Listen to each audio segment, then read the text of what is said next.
আসসালামু আলাইকুম। কোনো মানুষের উপরে দুনিয়াবী জীবনে আল্লাহর দেওয়া সবচেয়ে বড় শাস্তি কি জানেন? তাকে তার আত্মপরিচয় ভুলিয়ে দেওয়া। আল্লাহ পাক বলেন, ফাআনসাহুম আনফুসাহুম, অর্থ তুমি যদি আমাকে ভুলে যাও গুনাহ আর নাফরমানিতে লিপ্ত হয়ে, তাহলে আমি একদিন তোমাকে তোমার আত্মপরিচয় ভুলিয়ে দিব, তোমার গন্তব্য, তোমার আখিরাতকে ভুলিয়ে দিব। প্রচলিত একটা কথা আছে, আল্লাহ পাক ছাড় দেন কিন্তু ছেড়ে দেয় না।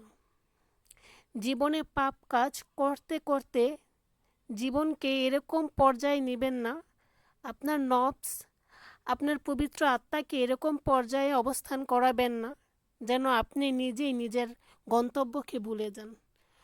মনে রাখবেন, প্রত্যেকটা বান্দাকেই রবের কাছে তার কর্ম সম্পর্কে জবাব দিতে হবে। ভিডিওটি ভালো লাগলে লাইক, কমেন্ট, শেয়ার করুন।